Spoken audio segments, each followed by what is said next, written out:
Professor Sohn received her PhD in physics from Harvard, working on superconductors. Following postdoctoral appointments at Delft University in the Netherlands and at Bell Labs, she joined the physics faculty at Princeton University in 1995. In 2003, she came to UC Berkeley to join the mechanical engineering department. Professor Sohn has received numerous awards, including the DuPont Young Professor Award and the NSF Career Award. Her current research is centered on developing microfluidic devices for biological sensing at both the cellular and molecular levels, and she'll tell us about that today. So let's welcome Professor Lydia Sohn. Thank you very much, and happy Valentine's to all of you. I feel the love. So what I'd like to talk to you about is a project that's been on quite the, it's the project that keeps on giving, as I say in my lab. We've been working on this project for about 7 years now, and we've taken it to all different levels. And what I'll tell you is our most recent, most recent phase of the project, which is characterizing cells using protein-functionalized pores.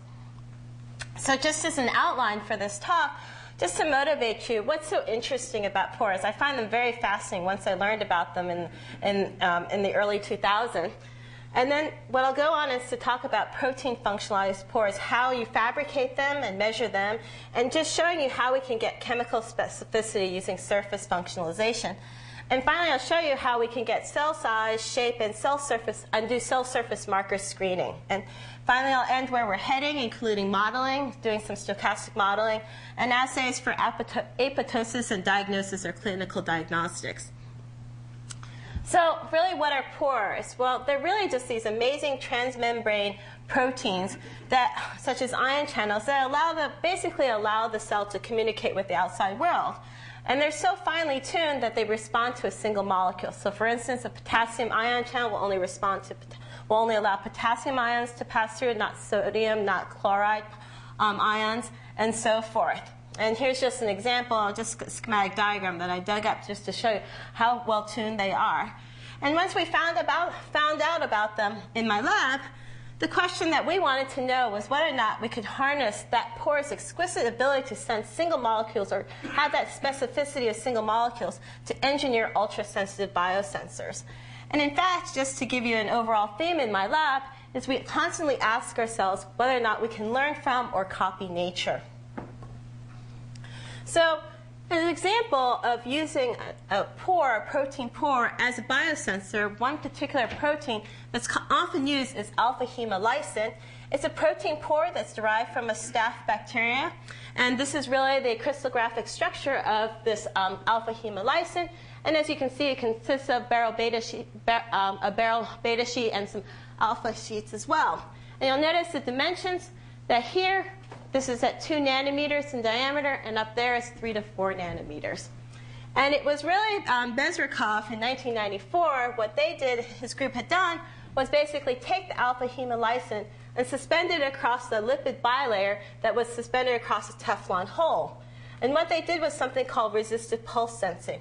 And what I hope to convince you in this entire talk is how powerful resistive pulse sensing actually is. Okay, so what is resistive pulse sensing? For those of you who are in bio, in the audience, it's really nothing more than the Coulter-Counter technique of particle sensing. And here's just a general schematic. And what I love about this technique, it's all DC. There's no AC measurements involved. It's strictly DC. Run it with batteries and everyone's happy. So what we really have is, just as a schematic, would be 2 reservoirs that's connected by the pore. In Bezrikov's case, what he had was alpha-hemolysin, again, that was suspended across a bilipid membrane that connected these 2 reservoirs. Okay? And what you can do with resistive pulse sensing is measure the current using an ammeter effectively. And what you measure is essentially when the pore is not filled up with any particles, such as that part 1, you measure some constant current across the pore. Then, as a particle passes through that pore, the particle is often an insulator or at least a dielectric. And so in the most simplest terms, you can think of it as that it's displacing by volume a certain amount of conducting fluid, which is the buffer solution. And as a result, you see a drop-off in current. Then, once the particle passes all the way through to the next reservoir, the pore once again fills up with fluid, with the buffer fluid, and you see a rise in current. And this is known as resistive pulse sensing because you get resistive pulses or current pulses in general. Okay, so just to show you what people have done with sensing with alpha-hemolysin, this is early work that was done by Bailey and Deemer. And what they did was, again, they took alpha-hemolysin and suspended it across a lipid bilayer. And here's just showing you what they were able to detect. It's stochastic sensing. And they were able to measure metal ions, organic molecules. And they were able even to do genetic modification within the alpha-hemolysin such that certain DNA molecules could be picked up.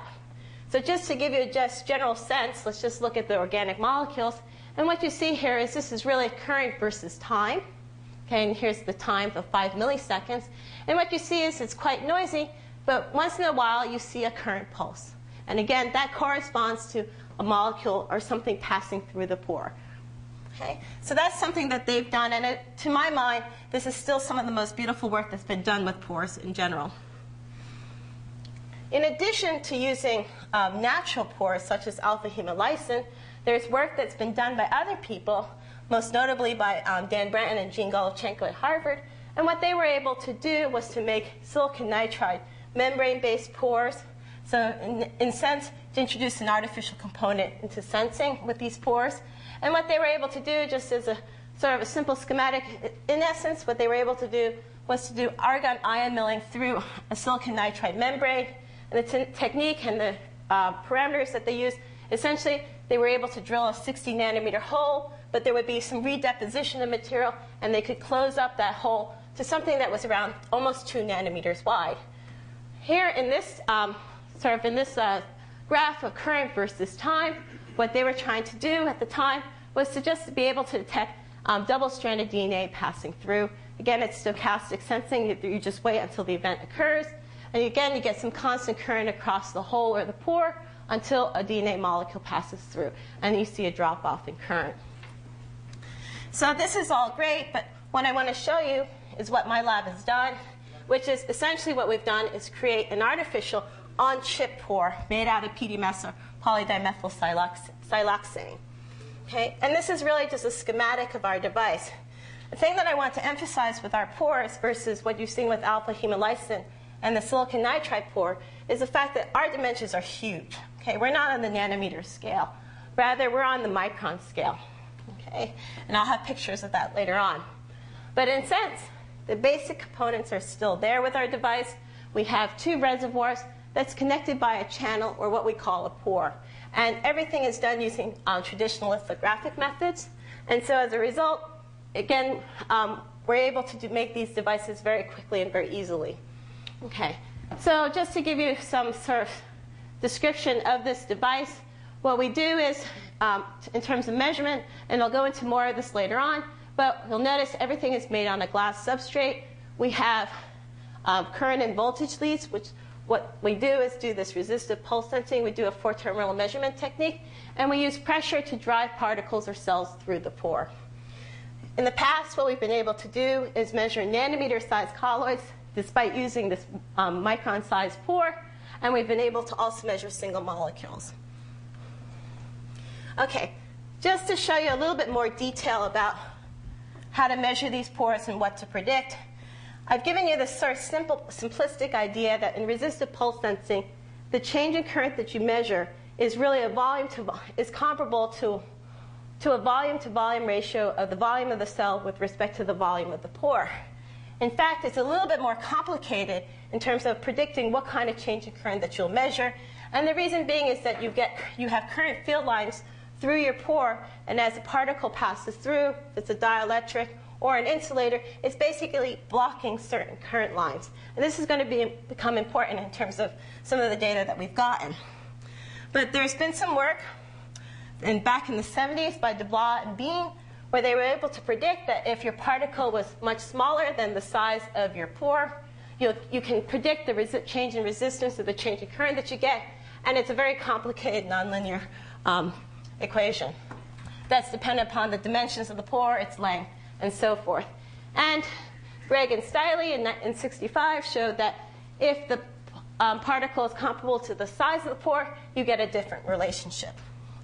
And just to show you how well we can do our measurements, this is just, again, just to sort of warm you guys up and to show that our pore works in terms of proof of principle.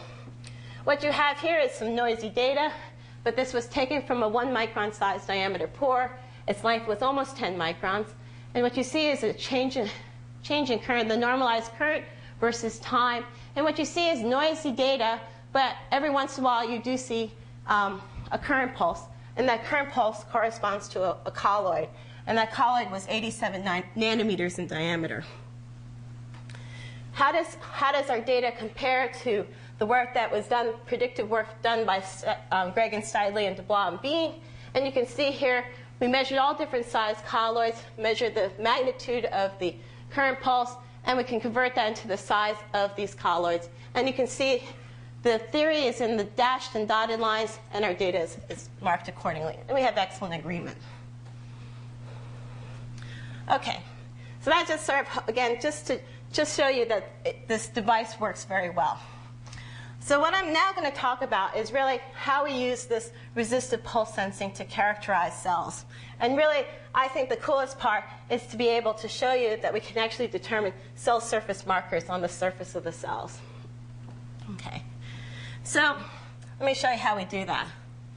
So again, perhaps I went a little bit too fast, but the magnitude, I want to emphasize, the magnitude of your current pulse in the end gives you a size of the particle. And in our case, it gives us a cell size. What I'll show you is that the pulse width, the actual time that it takes, the transit time for a particle to pass through or a cell to pass through the pore, in the end can give us information about protein-protein interactions. Okay, so what do I mean by that? Okay, so this is how we actually do cell surface marker screening. So again, this is a simplistic case. We can run a cell through a pore with nothing on its surface, and we get the traditional current pulse that I've been talking about. Okay? But what we can do is we can functionalize the pore with specific antibodies. And if those specific antibodies have a high affinity for a particular receptor on the surface of a cell, what will happen is that the cell will take longer to pass through the pore than if there was non-specific interactions or if there were no protein-protein interaction. And the key part is the fact that the cell will slow down. And I'm going to show you the data that shows that the cell slows down. And we see that in terms of the width of the current pulse.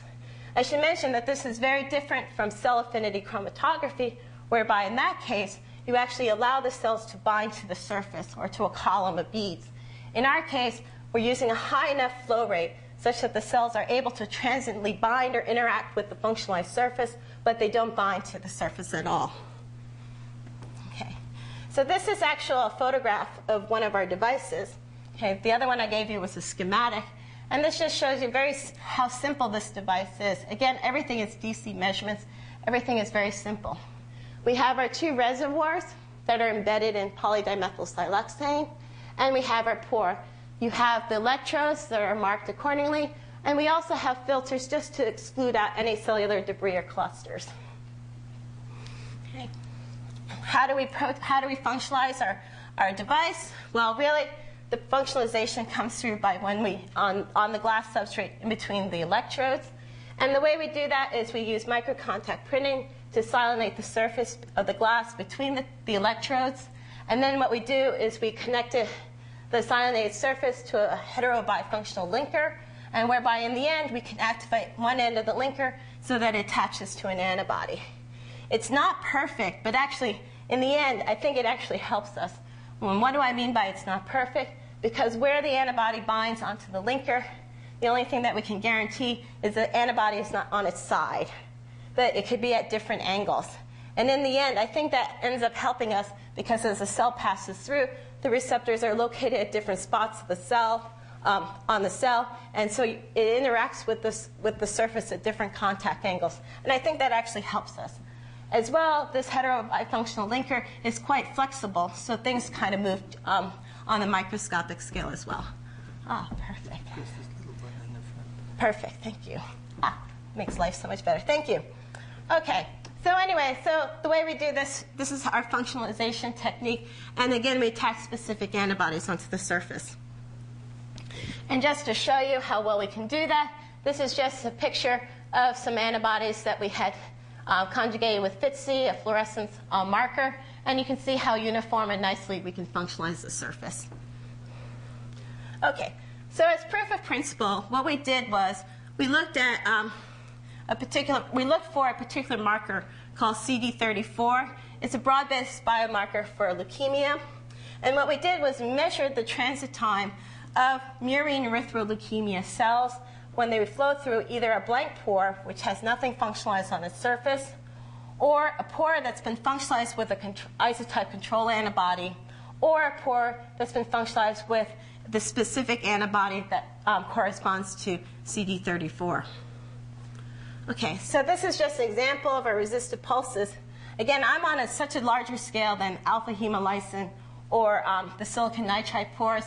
Just to give you an example, the pore size is 15 by 15 microns in diameter, and it's 800 microns long. So we're nano's thrown out the door in my lab right now. And we're pushing cells through at 1.5 psi. This is normalized current versus time in milliseconds. And what you see here is data that we've derived for a blank pore, the control antibody pore, and the specific antibody pore. And what you see is, again, nothing new, some constant current until a cell passes through. And you notice that there are these current pulses, and they all vary in size. That has nothing to do with the precision of or accuracy of our measurement. Rather, it has to do with the intrinsic variation of cell size in any given population of cells. And this just shows you, for cell size, what we do is we take the magnitude of these current pulses and we convert it into size using the equations that I've showed you before. And this just shows you this is probability density for cell size in microns. And again, you see the nice spread, the variation of cell size within a single population of cells. I should mention that it's nice to flex our muscle, that our accuracy and precision is such that this corresponds to just 66 cells. So our measurements are very quick as well. Okay, let me just show you the really key point, which is transit time distribution. So what we have here is, again, probability density versus time in milliseconds. And what we've done is we've plotted the transit time distribution of both the blank pore, the isotype control pore, and the anti-CD34, the specific antibody pore. And what you see here is that essentially the blank pore, the average time of this distribution is about 6 milliseconds or so. With the control antibody pore, the transit time distribution has shifted just by like half a millisecond or so. And then finally, when there's a specific interaction, the average time of the cells, they take much longer to pass through. Not by much. I mean, granted, there's a highly overlapping here. And I should mention that with this data, what we took was we had an antibody concentration of just 100 micrograms per mil. Okay? It's not a very convincing proof of principle right here, but let me show you what happens when we increase the antibody concentration to 1,500 micrograms per mil. And what you see here is dramatically, you can see how much the cells, to the MEL cells take to pass through, how much longer the cells take to pass through the specific antibody pore. Okay, it's quite dramatic.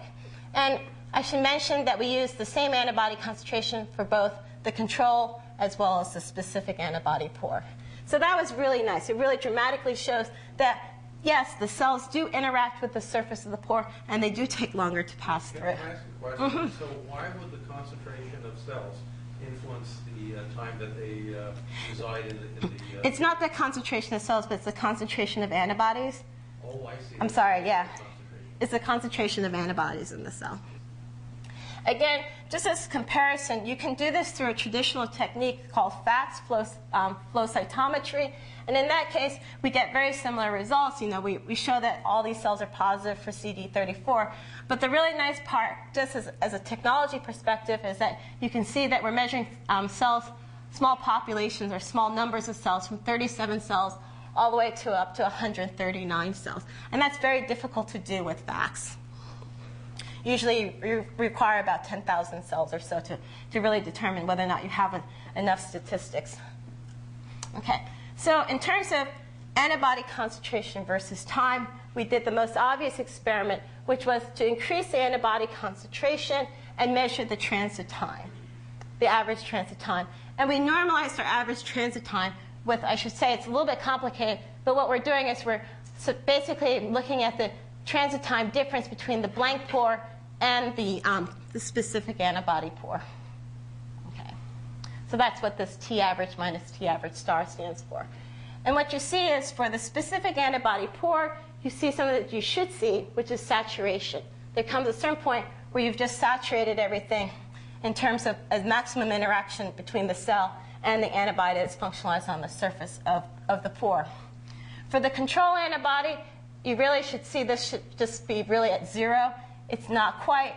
And we really think that the reason why there's this bump right here is the fact that our functionalization, as much as I make it seem like everything is uniform, it's not at low concentration. And there are some specific empty spots on the surface of the pore. And we think that somehow affects the sort of rise in transit time that we see. The other thing that I should mention is that this is just a classic saturation curve between antibodies or proteins.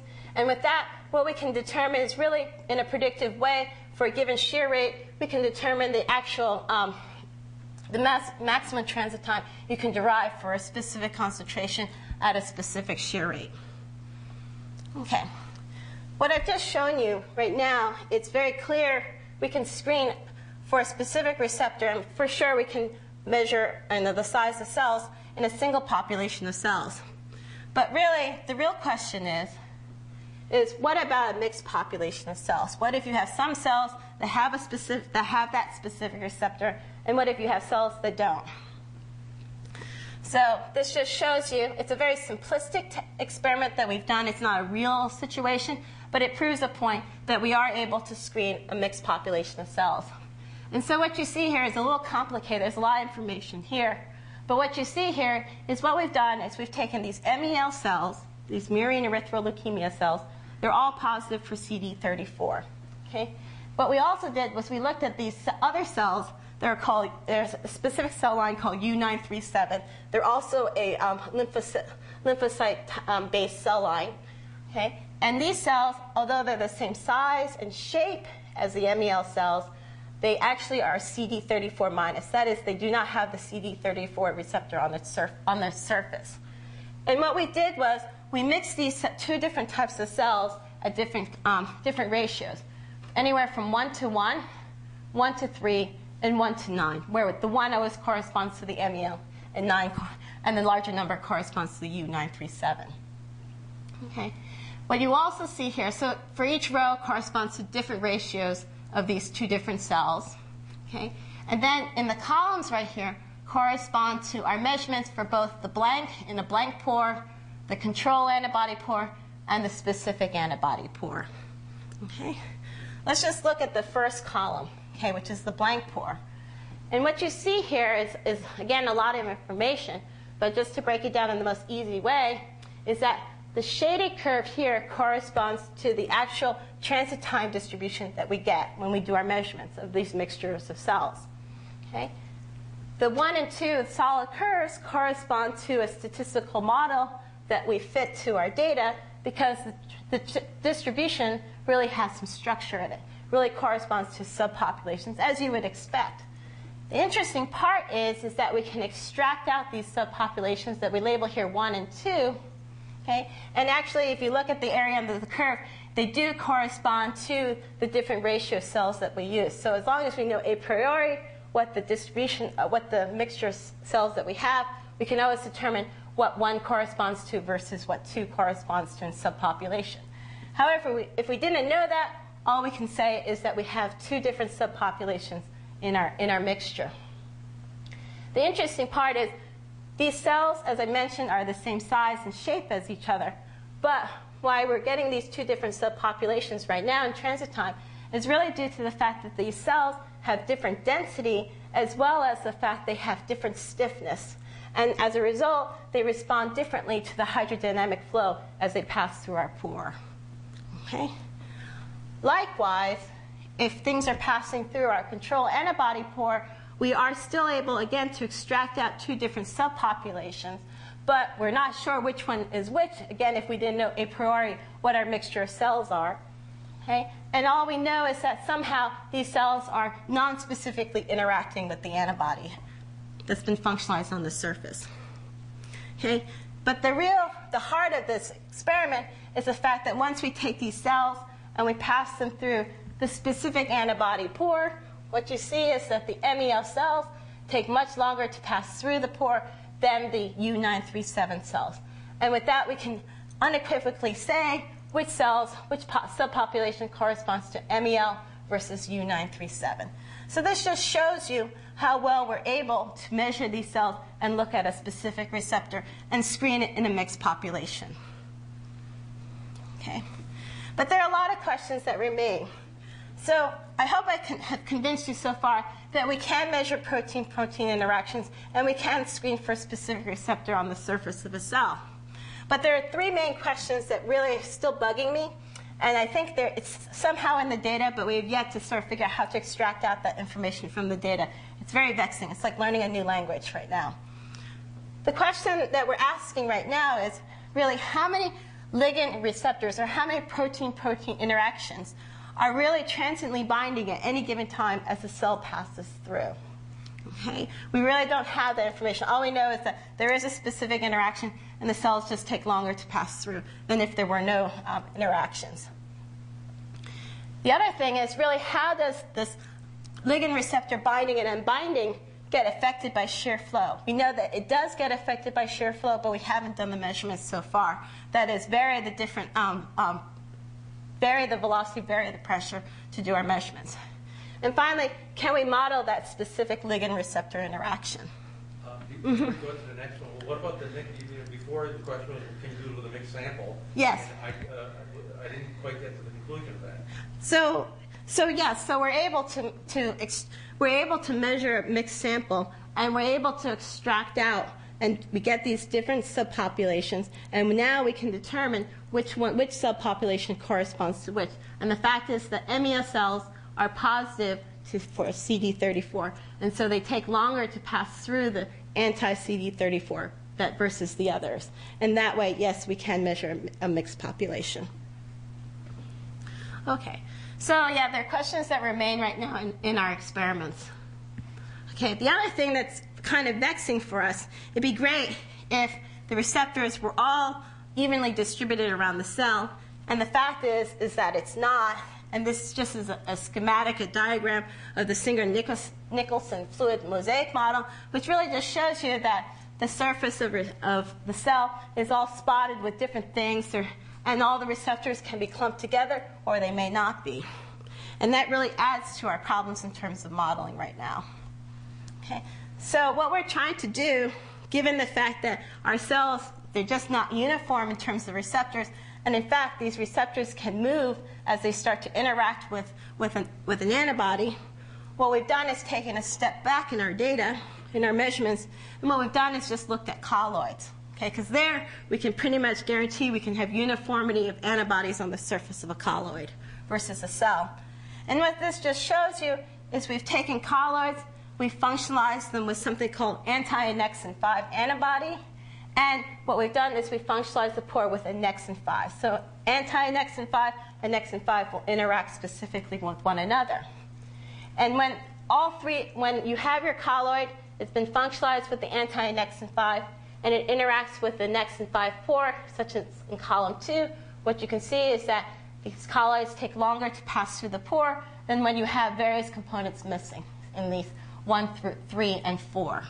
Okay? So this just shows you, again, that even in a colloid situation where you have uniformity of antibodies on the surface or uniformity of proteins on the surface, and there's a specific interaction, the colloids do take longer to pass through than if there's not a specific interaction. More curiously, which is the fun part, and again, this is like, again, the data is all there, and we're still trying to figure out what it all means, is the fact that when you do have this specific interaction between either your cell or your colloid, so in this case it's green here with these MEL cells, and they're passing through this anti-CD34 antibody, or when you have these colloids that are marked in green, it's an annexin 5, anti-annexin 5 interaction. What you notice is that the variance of the two distributions is very wide, is very large. And that's in comparison to your control or your blank, where you have a very nice tight distribution. And this, what we believe, is really due to the fact that we are susceptible to the variable density of receptors that are on the surface of the cell or It's really on the surface of the pore itself. Okay? And again, what that means is that these set of cells right here have less receptors, or less dense, have a smaller density of receptors versus these cells right here. And so they interact less with the pore than with these cells right here. And again, that leads to that question, whether or not we can take our data and be able to extract out the number of receptors that are on the surface of a cell. Okay? So I'm now going to switch things a little bit just to complete everything out. And what I've just shown you now is, again, how powerful resistive pulse sensing is. So again, pulse magnitude corresponds to cell size. Pulse width gives us an idea of protein-protein interaction. And then what I'll show you now is that pulse shape corresponds to the dynamics of how the cell actually passes through the pore and also the shape of the part of the cell itself. Okay, so things get a little complicated. For the cells, most cells, they can be aspherical. And as a result, this whole idea that I've been telling you from the very beginning is you can predict that the change in current that you get really corresponds approximately to the volume-to-volume ratio of the cell with respect to the pore. Okay? Again, because the idea is that as the cell passes through, it's displacing by volume a certain amount of conducting fluid. Well, again, what you have to look at is sort of the alternative view, which is you have a certain current density of current lines passing through the pore, and then as a particle or cell passes through, it's going to block a certain number of current lines. And as a result, the current will change, the current that you measure. If you have an aspherical particle, depending upon how that particle actually enters into the pore, it will block a certain number, block a different number of conducting lines versus if it passes through in a different orientation. And it's a very complicated theory that was done by Gulliver-Such in '73 when he looked at colloids that were in the shape of dumbbells passing through a pore. In our case, we're looking at cells that are aspherical and they're passing through the pore. Where does this lead me? Okay, it's very simple. If the cell is aspherical, but all that it's doing is rolling through the pore itself, what we see is that in our current pulse looks flat, and it looks very simple. However, if the cell is actually tumbling through the pore, what you'll see is that inside that there's some substructure. There are these oscillations in the current pulse. Again, these oscillations come from the fact that different current lines are being blocked as the cell tumbles through. Okay? And we certainly see that in our data. Okay? So what this is a cell that's rolling or sliding through a blank pore. This is current versus time. And you can see it's just a very nice flat current pulse.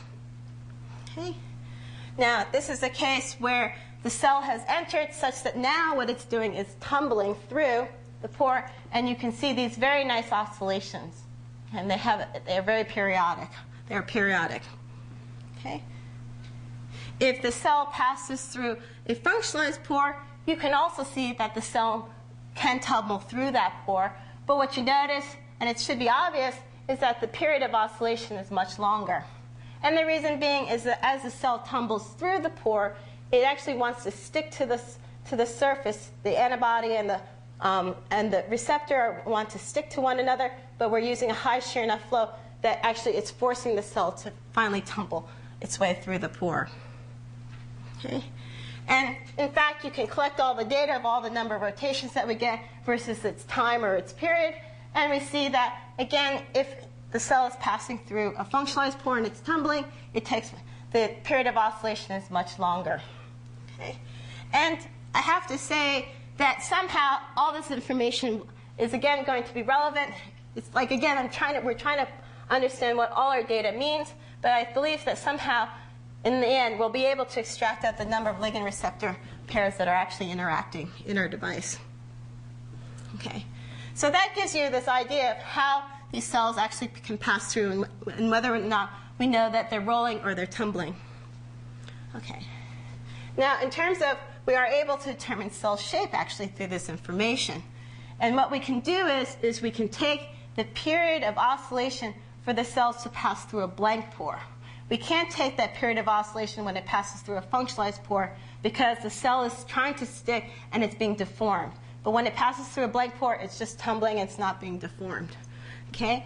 And what we can do is we can determine the cell velocity passing through the pore, the transit time, the pore diameter, and pore length. And what we're able to extract out through this formula is the ratio of the major and minor axis of the cell. Okay, so what that's the definition of is gamma is just this ratio of A to B.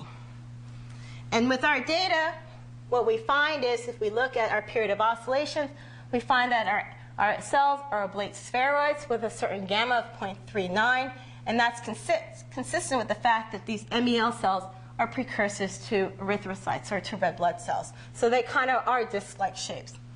Okay. Now, question is, how does this compare with optical measurements? Okay. What we did was something called wide field deconvolution microscopy, whereby what we did was we isolated a single cell in an agarose gel and we dyed it, and then we took it over to MCB and had a technician do this thing called wide field deconvolution microscopy. And basically what he did was take snapshots of the cell in different slices and then basically put it back together again to get a 3D image. And this just shows you what that cell looks like when it's suspended in agarose. And what we find is that in that case, we find that the gamma optically is about 0.35, which comes very close to what we get with our electronic measurements. The cool part, I think, which is what we astounded the MCB technician, was the fact that for him to actually take this picture, it took him 4 days to reconstitute this whole this picture of the cell with all the computing power, etc. And for us, it only took us a couple milliseconds to tell him what the size of the cell was. So that was pretty cool, too. We're flexing our technology arms right now. Okay. So in the end, where are we heading? Right now, we're really trying to extract out the number of ligand-receptor pairs that are transiently binding. We have to have some kind of stochastic model to include the fact that these things are interacting stochastically. And basically, hopefully, we'll be able to quantify the density of receptors on the cell surface. And I think that information is almost all there in these two plots where we look at number of oscillations that occur as the cell tumbles and the fact that we have the variance of this distribution increases when you have specific interactions.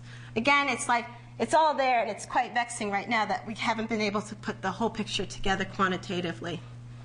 Right now, it's still a little phenomenological, which is annoying. Okay, and then information that we still need right now is how long does a binding event last, and how much do the cells deform under shear flow? And these answers, hopefully, we can answer in the future by just simply varying the pressure. It's a very simple experiment, so I hope to convince my student after 2 years that that's really the experiment that he needs to do. Yeah, sometimes you kind of get into these things.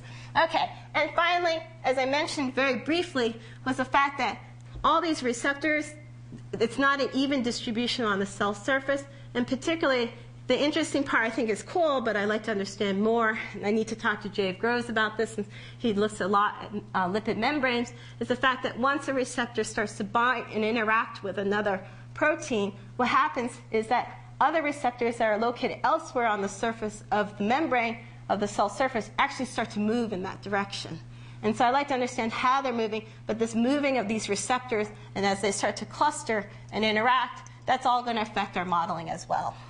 And the question is, obviously, is there a way that we can control that and stop them from moving? I doubt it, but, you can always hope. So beyond proof of principle, what we're doing is something called an apoptosis assay. Ooh, I spelled assay wrong. Sorry. Okay. I'm a stickler for that. That's really annoying. I apologize. Okay.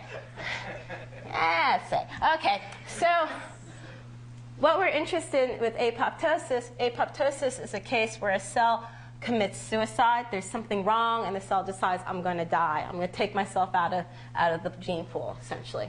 Okay? And essentially, what happens is that when the cell undergoes apoptosis, what you have is that in a normal cell, you have both an outer leaflet and an inner leaflet of this lipid bimembrane. Okay? When the cell undergoes apoptosis, what happens is that there's a particular lipid called phosphatidylserine that starts to flip out from the inside of the membrane to the outside of the membrane. Okay? There is a particular protein called annexin 5, which you heard me talk briefly when I was talking about colloids. And annexin 5 has a very high affinity and likes to bind to phosphatidylserine. And this is how biologists determine whether or not, this is one way to determine apoptosis within a cell population, is to see what cells bind to the annexin 5. You have that annexin 5 tagged with a fluorophore, and then you can do a fluorescence measurement to determine, again, which cells are undergoing apoptosis. What we're now looking at is, and the next set of data that I'll show you, is what we've done is we've lined our pore with annexin 5, and then we've just taken apoptotic cells, run them through, and hopefully we are able to see the interaction between annexin 5 and phosphatidylserine. What I would like to emphasize, because what I'll show you is the data is not as clean as the previous data that I've shown you with the CD34. And the reason why the data is not clean is because the fact that before we were looking at protein-protein interaction. In this case, the mechanism by which annexin 5 and phosphatidylserine interact is completely different. Annexin 5 is something called a lipid-binding protein, and it actually interacts with phosphatidylserine in a different way, an electrostatic way, compared to a protein-protein interaction. And we're still sort of kind of going through the mess right now, trying to figure out how we can optimize that particular interaction. But nonetheless, let me just show you our data. So what we took is a different type of cell line, and we induced apoptosis by withdrawing something called IL-3 out of our culture media. And this is data that was taken after 96 hours of inducing apoptosis. So here, this is probability density versus time. And essentially, what we've done is we've taken these apoptotic cells, and we've run them through our blank pore, which is in black. And you see the overall time is approximately like 2.5, less than 2.5 milliseconds for them to pass through the pore. Okay, it's a 400 micron pore this time. Okay, what we've done is then taken the same set of cells and then run it through an annexin 5 line pore, functionalized pore. And what you can see is that there's much more structure in the overall transit time distribution. And in fact, what you can do is you can take this green curve, and in the end, it's a very complicated story, but we can actually, with our modeling, we can determine which cells are apoptotic, those cells that are actually interacting with the annexin 5, and also which cells are viable and which cells are necrotic.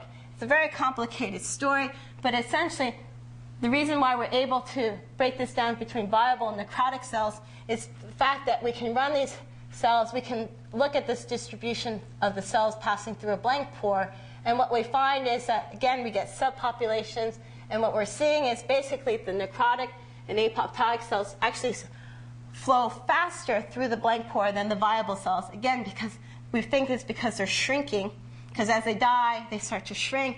Necrotic, they're definitely falling apart, and they're just passing through the device much faster. And in that way, we're able to compare our data with the blank pore versus the functionalized pore, and actually able to extract out the viable cells versus the necrotic cells right here. Necrotic cells just flow faster because they're smaller and they're breaking apart. Okay. Yeah? So these are at 1.5 psi, and you get a velocity out of this. How did you come to choose that pressure? If you had chosen some lower or higher pressure, it's not just that you would have changed the velocity, but there would have been more interaction time for attack. I know. No, I totally agree. I totally agree. This is something that's been going for 2 years of convincing my student. Yeah, I know. So the reason why we chose 1.5 psi was we wanted to. So we're using actually a commercially available pressure actuator to drive these cells through, and this pressure actuator is non-pulsatile, so that's really nice. And we're really running it at the lowest possible pressure that you can drive these cells through, and that's this 1.5 psi. So obviously, that gives you a good interaction time. It did give us a good interaction time, but obviously, what you really need to do is, just as you said, why can't we decrease it? Move away from this commercial pump. Just use gravity flow, and go at a much slower rate and increase that interaction time. And that's what I think you need to do with this experiment to really show the separation between apoptotic cells versus viable cells and not have this highly overlapping thing that's going on. And of course, by driving as fast as you can see the limit at which they can no longer interact. And we need that information, really, for that model. It really, I mean, I absolutely agree. You have to do that. You know.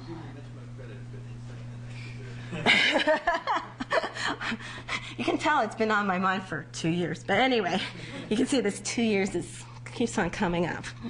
So in terms of I just want to drop this as clinical applications, because the fact that we can measure cell size, the shape, and also specific surface receptors on the cell has implications for clinical applications. And I just wanted to describe that. And the fact that you can use this device, it's almost like a handheld device. These chips, cost like less than a penny to build in my lab, to put together. And if you can put this all in a handheld device, you can use it, really do some kind of diagnosis at the bedside.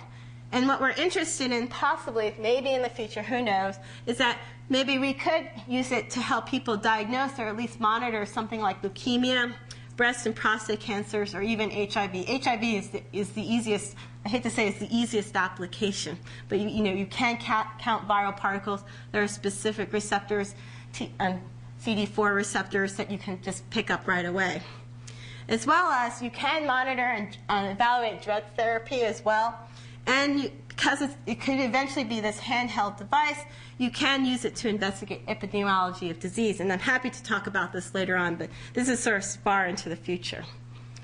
So with that, I've just sort of showed you that what we've done is we've used a novel technique of using these cool pores to screen cells. And right now, we're trying to come up with a model to quantify the number of receptors and interactions in our system. And in the end, I really think that it can be used for basic biomedical research and clinical diagnostics. And with that, I'll just acknowledge the people who've worked on this project. Omar Saleh, who got his PhD in physics from me at Princeton. He's now an assistant professor at UC Santa Barbara. Andrea Carbonell is my current graduate student working on this project. And our collaborators, big collaborator, Haiyan Huang, who is assistant professor here at UC Berkeley in the statistics department, has been absolutely instrumental in helping us to come up with these statistical modeling to extract out subpopulations or in our distributions. It's really fun. She always says this is like classic statistics for her. So it's been fun to work with and learn about the statistics. And Lucy Godley, who is a MD, PhD person at University of Chicago, has helped us design some of the earlier experiments. And so with that, I'll just thank you for your time.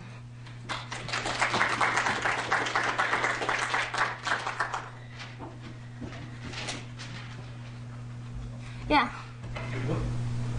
Do we need to pass around the microphone for questions? Oh. It's going to be like Oprah. I'll just go ahead and ask. Yeah. On the slide, you were showing the current pulse data for the aspheric cells kind of flipping and rotating. Right. And you had mentioned the periodicity of the current. Mm-hmm. And it sort of looks to me there like the period's actually increasing as it's moving through a little bit. I don't know. Oh, right here? Oh, that it's kind of increasing right here, you mean? Or yeah, I was just right wondering here. if that's... that's a detail that probably we have not looked at that right now, but we've just been looking at like an average time period of these oscillations passing through. It's a good point. Maybe it has to do with the fact that at the very end, it's flowing out of the pore, so it's kind of has there's this shear flow and other things are happening fluid dynamically at that end of the pore. It's a good point, but I just don't have an answer for that right now. So when you functionalize the interior of a tube, what is the relationship between that technique and liquid chromatography? Because I thought liquid chromatography, they did something pretty similar. So this is, it's definitely, it's like chromatography for cells. I mean, absolutely.